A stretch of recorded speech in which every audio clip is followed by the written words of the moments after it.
এখনকার দিনের এই সম্পর্কগুলো এতটাই ঠুনকো হয়ে গেছে যে সম্পর্কগুলোকে ঠিকঠাক করতে এখন বড়দের কথাও যথেষ্ট নয়।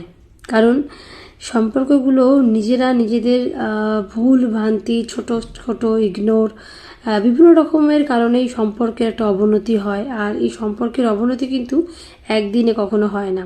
মানে কালকে অবধি ভালো ছিল, আজকে হঠাৎ করে সম্পর্কের অবনতি হয়ে গেলো, এটা হয় না।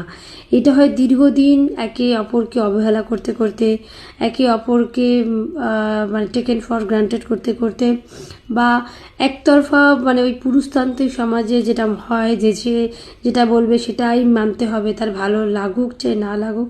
তো এই সব কিছু থেকেই কিন্তু আস্তে আস্তে আস্তে সম্পর্কের একটা বাজে দিক উঠে আসে বা সম্পর্কের অবনতি আসে। আর এই সম্পর্কের অবনতি কারুর একটা তরফ থেকে হতে পারে, সেটা ছেলে কিংবা মেয়ে, যে কারুর হতে পারে। তবে ছেলে বা মেয়ে যারই কারণে এইসব সংসারে অশান্তি হয়, তো অশান্তির মূল কারণটাকে আগে দেখতে হবে যে কেন হচ্ছে, এবং সেই কারণটাকে যতটা সম্ভব যদি এড়িয়ে চলা যায় তাহলেই হয়তো সংসারে শান্তি আসে। কারণ বেশিরভাগ ক্ষেত্রে মেয়েদেরকে অনেকটা সময় ঘরে থাকতে হয়, মেয়েদের সহ্য ক্ষমতাও বেশি রাখতে হয়। কারণ পুরুষ মানুষেরা বাইরে খেটে খুটে এসে বাড়িতে তারা রিল্যাক্স করতে চায়।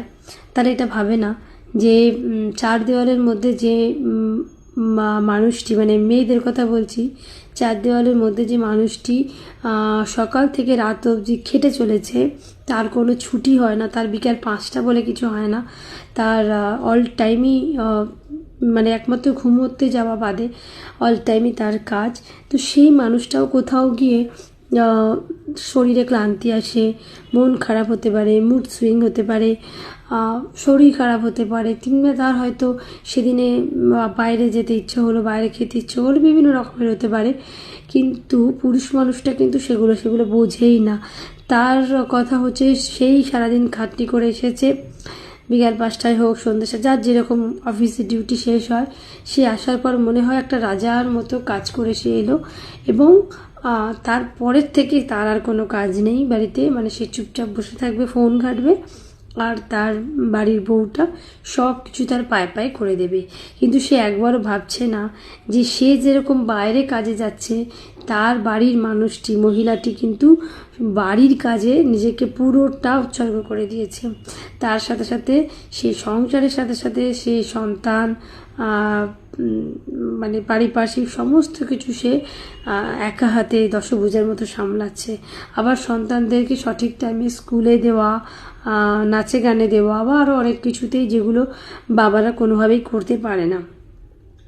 তাহলে এখন আসি যে এই যে ছুটির টাইমটা সে এসে হাত পা ছড়িয়ে বসলো এবং বউকে অর্ডার করতে শুরু করলো এটা ওটা, তার একবারও মনে হয় না যে এই মানুষটাও সারাদিন খাটছে, এই মানুষটারও একটা রেস্টের প্রয়োজন, বা এই মানুষটার সাথে অফিস থেকে ফিরে একটু ভালো কোয়ালিটি টাইম স্পেন্ড করি, কিছুই তা নয়।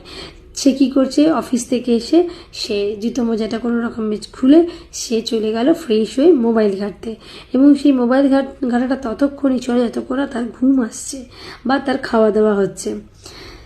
তো আমার কথা হচ্ছে এই যে সম্পর্কের অবনতি না, ঠিক এই জায়গা থেকেই আসে। এই যে সারাদিনের ক্লান্তি দূর করতে সে যেরকম হাত পা ছড়িয়ে বসে এবার ফোন ঘাঁটতে শুরু করলো, এটাই যদি উল্টোটা হতো তাহলে কেমন হতো? তাহলে ঝগড়া লেগে যেত যে তুমি বাড়িতেও সকাল দিনের বেলা অফিস বেরিয়ে যাচ্ছ, বাড়িতে এসেও টাইম দিচ্ছ না। আরে বাবা, টাইমটা তো দিতে হবে, অফিসের টাইমটা অফিসেই, সেখানে তো কোনো ফাঁকিবাজি করার সুযোগ নেই।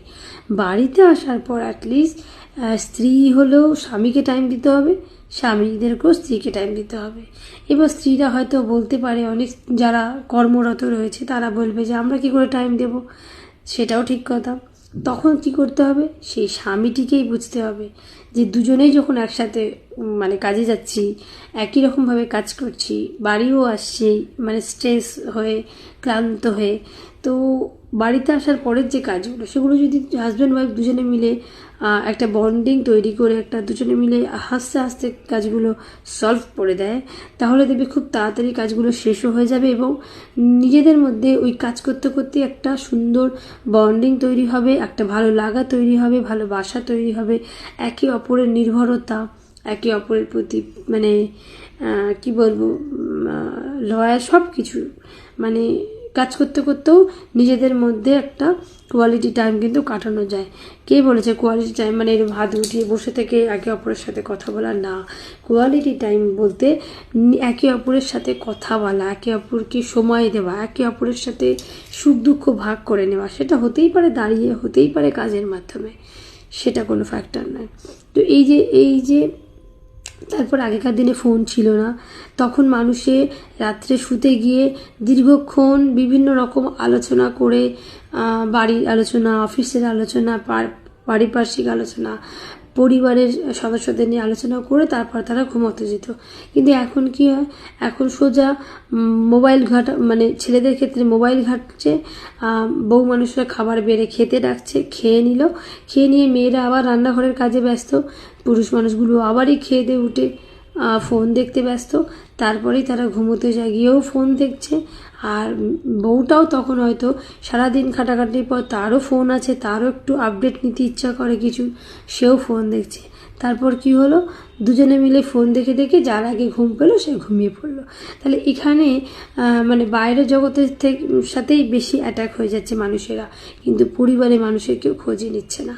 তো সম্পর্কের অবনতিটা এখান থেকেই শুরু হয়, আর এটাকে ঠিক করার দায়িত্ব আমাদের সবার।